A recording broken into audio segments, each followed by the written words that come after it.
ये जो हमारे बीच में से भेड़ की खाल में छुपे हुए लोग इन पार्टियों की चमचागिरी करके आपको लुटवा रहे हैं, असल में तो हमें इन्हें बदलना पड़ेगा, यह बदलने की जरूरत है। समाज के अंदर एक शब्द बोलने में संकोच कर जाते हैं कि कहीं मैं ब्राह्मण की वोट से महरूम ना हो जाऊं, ठाकुर की वोट से महरूम ना हो जाऊं। अरे छाती खोल के बोलने के वोट मिलेगी तो आपकी लेंगे, और जब लड़ाई लड़ेंगे तो आपके लिए लड़ेंगे, आज मिले या कल मिले। आप सबसे पहले अपने लोगों का विरोध करते हैं। अगर यादव है तो कुर्मी का, कुर्मी है तो यादव का, बघेल का, पाल का। आप देखिए ना कितनी खाई है आपके बीच में। आप दुनिया से लड़ने चले हैं और लड़ आपस में रहे हैं। क्या बात आप करते हैं? आप लड़ पाएंगे किसी से? आप अपने पड़ोसी से लड़के मर जाएंगे। अरे ये तो एक ही बात है कि अगर हम सभी का हाथी की पेड़ में एक शूद्र समाज के हम सब लोग हैं, सभी शूद्र बन जाएं, आप जातियों में न बंटे, कल को हम धराशायी करते हैं इस किले को। अगर आप सब के सब इस बात को समझ लें, पूरे चैनलों पर बैठ करके टाए टाए वो लोग द्विवेदी, चतुर्वेदी, त्रिवेदी, फोर्थ वेदी, फिफ्थ वेदी, ना जाने कितने लोग चैनलों पर मुर्गा लड़ाने का काम करते हैं। और जब तक आप में अनुशासन नहीं होगा तब तक आप कोई लड़ाई नहीं लड़ सकते।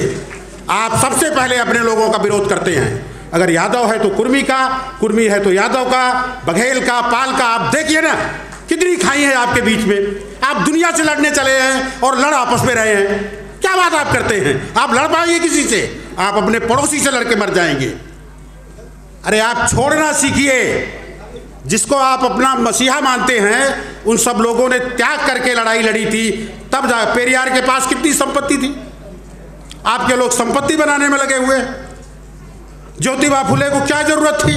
अंग्रेजों से जुड़े हुए थे, न जाने कितना ऐसा आराम करते। सावित्रीबाई फुले जो कुछ आपको दी हैं, आज हम जब सरस्वती का नाम लेते हैं और सावित्रीबाई फुले का नाम लेते हैं तो डर यह बना रहता है कि हमारा जो सर्वोच्च न्यायालय है हमको 4 पुलिस वालों को भेज करके बंद करा सकता है। हजारों साल से एक राजा को भैंसा बना करके प्रदर्शित किया जाता रहा। उसके साथ जो जघन्य हुआ उस पर आप न जाने कितने वर्षों से अपनी बात कहते आ रहे हैं और पशु के समान अपने महापुरुषों को आप देखते और सुनते आ रहे हैं। आप लड़ेंगे उनसे लड़ाई झूठों से। अभी कोई कह रहा था कि कोई ओबीसी बन गया। मैं अगर इत्मीनान से बात करता आपसे, अगर समय होता इस कार्यक्रम में, तो बहुत विस्तार से और बहुत थोड़े में बात करने की जरूरत है कि आप हार किससे रहे हैं। आप स्वयं से हार रहे हैं प्रभु। आपको कोई हराने वाला नहीं है। अगर आप खड़े हो जाएं, अपनी कुदाल, अपना हल, अपना फाड़ा लेकर के, किसी माई के लाल में ताकत नहीं है कि आपको हरा देगा। लेकिन आप सबसे पहले अपने लोगों को मार रहे हैं। सबसे पहले आप अपना संहार कर रहे हैं। आपको आज इस पुण्य दिवस पर हमारे मंच पे बहुत वरिष्ठ साथी हमारे बैठे हुए हैं। मैं केवल इतना कह करके अपनी बात खत्म करना चाहता हूं कि आप जरा एक बार पेरियार के रूप में आइए ना कि क्या कर सकते हैं आप जरा ज्योतिबा फुले के रूप में आइए ना। पागलों की तरह हाथ में कलावा बांधे भूखों मर जाते हैं और हजारों हजार की भीड़ को खिलाते पिलाते हैं। ये सब क्यों हो रहा है? अभी बिहार से एक प्रबुद्ध मंत्री ने सवाल उठाया है जिस पर पूरे देश में बवेला मचा हुआ है। यही सवाल तो पेरियार ने कितना पहले उठाया था और पेरियार के बाद आप सब सो गए थे। ज्योतिबा फुले, सावित्रीबाई फुले, फातिमा शेख और कर्पूरी ठाकुर, इन लोगों के आज स्मरण दिवस पर हमें अपने अंतर मन में झांकने की ज़रूरत है कि क्या हम सचमुच उन लोगों को आगे बढ़ाना चाहते हैं। आपकी ताकत कहाँ चली गई है? ऐसे स्वामी प्रसाद मौर्य बोले हैं, चंद्रशेखर राव शिक्षा मंत्री बोले हैं। अगर यही बात हम जाकर के जनता में बोल लें तब आपके बोलने का पता लगे, लेकिन वहां तो आप बोल नहीं सकते। इस देश को समझने के लिए मित्रों हमें सबको जरूरत है, जो यहां बैठे हैं, जो हमारे परिवार हमसे पीछे जुड़े हैं। अगर हम कुछ चाहते हैं करना, साथियों 3 बार दलित और पिछड़े के भेदभाव के खिलाफ मंत्री पद छोड़ा, सांसद पद छोड़ा, इसलिए नहीं छोड़ा कि हम सत्ता के भूखे हैं। सत्ता आनी और जानी है। जो लोग कभी मुगलों के राज में, अंग्रेजों के राज में, और मैं हरियाणा की बात कहूं कि बड़े बड़े धुरंधर, ये 3-3 लाल यहां से चले गए। मित्रों, हम भेदभाव के शिकार सभी लोग अगर कुछ करना चाहते हैं, सबसे पहले हमने अंधविश्वास पर बोलना सीखना होगा। अगर हम कुछ कर सकते हैं, अगर इस देश के अंदर हमारा दलित और पिछड़ा, और विशेष तौर पर हमारी एक बहन यहां पर बोल के गई महिलाओं पे, अगर इस देश की सबसे बड़ी नस जो कमजोर है वो हमारी 50% आबादी महिलाओं की है, जो सुबह से लेकर शाम तक तीर्थ व्रत उपवास पूजा पाठ उसमें लिप्त है। और हमारे देश के बहुत सारे पड़ोसी देश हैं जहां बुद्धा फिलॉसफी के ऊपर आज विश्व के अंदर साथियों 75% टेक्नोलॉजी अगर है वो जापान की है पूरे वर्ल्ड के अंदर, जिसको चाइना मल्टीप्लाई करके विश्व बाजार में बेचता है। आज हमारे देश का जो 70% टेक्नोलॉजी, जहां बुद्ध 100% बुद्धिस्ट कंट्री है, हम अपने बापों को बाप कहने के लिए तैयार नहीं है। ना हम अशोक सम्राट को मानते, ना चंद्रगुप्त मौर्य को मानते, ना गौतम बुद्ध को मानते, और ना महात्मा ज्योतिबा फूले को पढ़ते, और ना जिसने हमारे हाथ में इतने इतने इतने पक्ष लिखे, इतने कानून लिखे, ना हम मानवेवर भीमराव अंबेडकर को मानते, ना हम काशीराम को मानते। इन महापुरुषों ने, महात्मा ज्योतिबा फूले, सावित्रीबाई फूले की आज जयंती पे मैं सबको ससर नमन करता हूं, सबको प्रणाम करता हूं कि आप यहां पर आए, पर सीने का दर्द लेकर आए। ये दर्द आपका जनता में बयान होना चाहिए। अगर आप मानस हैं तो आप लोगों को सिखाना पड़ेगा कि सूर्या को कौन खा गया, मैल से बच्चे कैसे बन गए, 10-10 सिरों वाला रावण कैसे, 10 सिरों वाला आदमी कैसे बन गया, आदमी की गर्दन के ऊपर हाथी की मुंडी कैसे फिट होगी।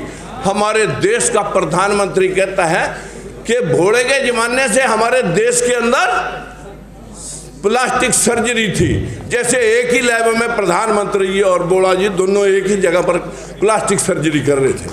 अरे बदकिस्मती है इस देश की। आज भी इस देश को अंधविश्वास और मूर्ख बनाने के ऊपर जैसे ही कोई शब्द निकलता है, चाहे वो स्वामी प्रसाद मौर्य बोले, चंद्रशेखर राव बोले, लक्ष्मण यादव बोले, राजकुमार सैनी बोले, मुकदमे लिखने के लिए पूरे चैनलों पर बैठ करके टाए टाए वो लोग द्विवेदी, चतुर्वेदी, त्रिवेदी, फोर्थ वेदी, फिफ्थ वेदी, ना जाने कितने लोग चैनलों पर मुर्गा लड़ाने का काम करते हैं। हम कभी भी ये नहीं सोचते कि जब तक हम अपनी जिम्मेवारी नहीं बरतेंगे तब तक आपको वो लोग बेचेंगे जो इन्हीं पार्टियों के अंदर हमारे में से निकल करके हमारी रहनुमाई का वास्ता देते हैं और वहां जाकर के खामोश होकर के सिर्फ अपनी जेबें गर्म करते हैं। वो आपके पक्ष में एक शब्द नहीं बोल सकते, तब तक हम आगे नहीं बढ़ सकते जब तक हम इस सिस्टम को ना समझ लें। साथियों, जैसे मेरे से पहले अपने अंसारी साहब ने, मंसूरी साहब ने भी कहा कि SC ST OBC, अरे माइनॉरिटी, अरे ये तो एक ही बात है कि अगर हम सभी का हाथी की पैड़ में एक शूद्र समाज के हम सब लोग हैं, सभी शूद्र बन जाएं, आप जातियों में न बंटे, कल को हम धराशायी करते हैं इस किले को, अगर आप सब के सब इस बात को समझ लें। तीसरी बात मैं कहना चाहूंगा साथियों, जितना जोर हम जातियों के संगठन में, ये सैनी समाज का संगठन है, ये राजपूत समाज, ये कुशवाहा समाज का संगठन है, ये यादव समाज का है, ये जांगड़ा समाज का है, उन पंचायती चुनाव में, पंचायती चुनाव भी नहीं, जातीय संगठनों के चुनाव में जितना हम जोर लगाते हैं उससे कहीं ज्यादा जोर लगाने की जरूरत हमें राजनीतिक सिस्टम के लिए है। हम उन जातियों में बंट करके अलग अलग धर्मशालाएं बना दी कि एक दूसरे के साथ ना बैठे। व्यवस्था इतनी धराशायी हो चुकी है कि हमें इकट्ठा करने के लिए बहुत कुछ करना बाकी है। लेकिन मेरी आप सभी से विनती है, सरकारें आप बदल रहे हैं, सरकारें बदलने से काम नहीं होगा। ये जो हमारे बीच में से भेड़ की खाल में छुपे हुए लोग इन पार्टियों की चमचागिरी करके आपको लुटवा रहे हैं, असल में तो हमें इन्हें बदलना पड़ेगा। यह बदलने की जरूरत है, सिस्टम को बदलने की जरूरत है। ज्यादा कुछ ना कहकर जो यहां पर बोल के गए वो कुछ करके दिखाएं और कुछ करें, तब यहां बोलने का फायदा है। अन्यथा यहां भाषण बहुत थूक बुलोके जाते हैं, लेकिन जाकर के समाज के अंदर एक शब्द बोलने में संकोच कर जाते हैं कि कहीं मैं ब्राह्मण की वोट से महरूम ना हो जाऊं, ठाकुर की वोट से महरूम ना हो जाऊं। अरे छाती खोल के बोलने के वोट मिलेगी तो आपकी लेंगे, और जब लड़ाई लड़ेंगे तो आपके लिए लड़ेंगे। आज मिले या कल मिले या जिंदगी भर ना मिले, लेकिन आपके लिए सांस का आखिरी कतरा खून का दोनों आपके लिए भिड़ाते रहेंगे, आपके लिए लड़ेंगे और कटेंगे और मरेंगे। इंसाफ दिला के आपको छोड़ेंगे, तब तक हम चैन से नहीं बैठेंगे। ओबीसी समाज के अंदर भाईचारा स्थापित आरएसएस करने नहीं देगा साथियों।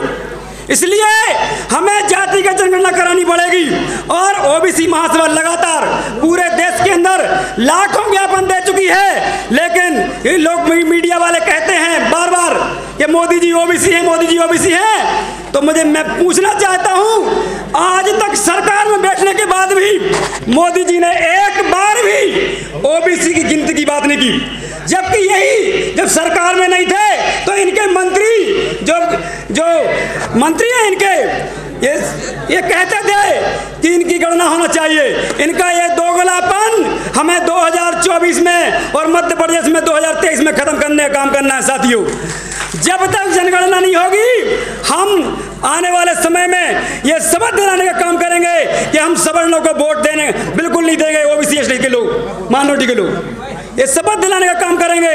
इसलिए मैं इतना ही कहना चाहूंगा साथियों कि आप सभी लोग अब ये अपने जाति की लड़ाई लड़ना बंद कर दीजिए, वर्ग में आइए, और वर्ग में जाओगे तो ये आरएसएस मनुवादी लोग अपने आप पीछे हट जाएंगे। क्योंकि आरएसएस में लोग सिर्फ ओबीसी एसटी के लोग झंडा उठाते हैं, दरी चढ़ाई झंडा उठाने का काम करते हैं, और हमारा जितने भी नेता वहां पे जो आरएसएस के द्वारा बने हुए हैं वो आरएसएस की प्रयोगशाला से बने हुए हैं। इसलिए सदन में, संसद में कहीं भी हमारी बात नहीं करते। बहुत बहुत धन्यवाद।